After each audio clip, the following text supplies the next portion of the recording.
E esse julgamento de Sócrates, e eu gostei muito do fato de você tê-lo citado, é uma referência que reforça o que eu estou dizendo, porque o Sócrates foi condenado à morte por uma espécie de crime de opinião, por andar pela rua, falar as coisas e tudo. Aí você vai dizer, uai, Denise, mas você não acabou de dizer que na Grécia os homens e mulheres começaram, especialmente os homens, né, as mulheres não eram consideradas propriamente cidadãs de primeira linha naquele momento da história, mas de poder dizer as coisas e tudo? Sim, tanto que você pode ver que a documentação que segue a condenação de Sócrates é uma documentação toda marcada pela perplexidade.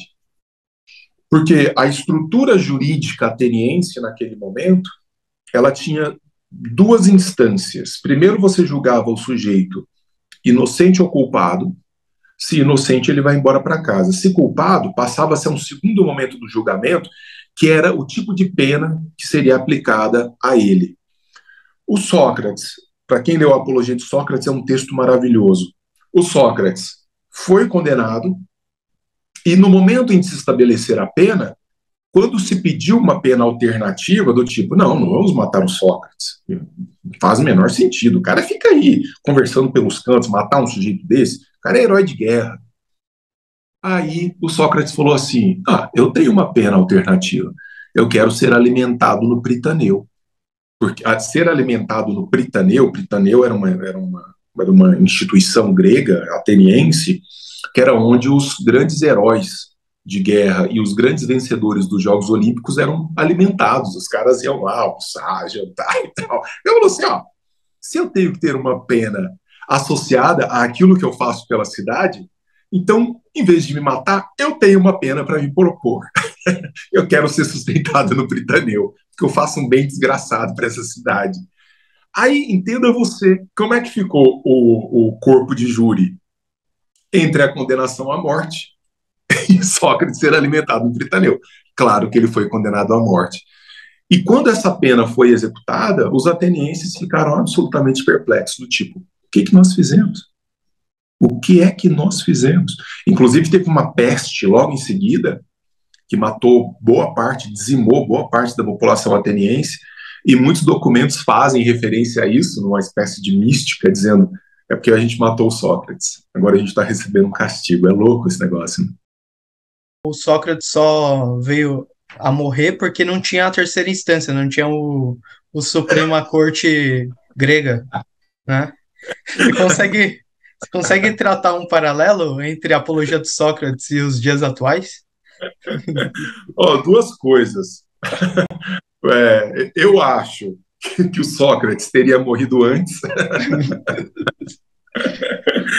por crime de opinião, provavelmente, crime de opinião, e a filosofia não teria nascido, porque provavelmente o Alexandre de Moraes grego ia dizer que você não pode ficar falando essas coisas filosóficas, nós temos que celebrar o mito religioso.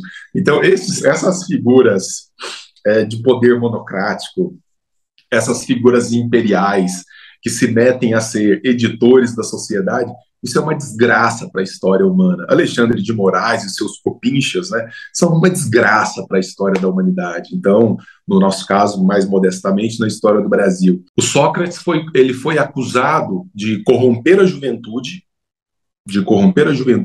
e de instituir novos deuses na cidade. Ou seja, de que ele ficava conversando com a juventude contra o regime político da época e que ele era uma espécie de ser profano, que ficava falando de outros deuses, de inserir outros deuses naquela estrutura. Duas acusações que, muito honestamente, são ridículas.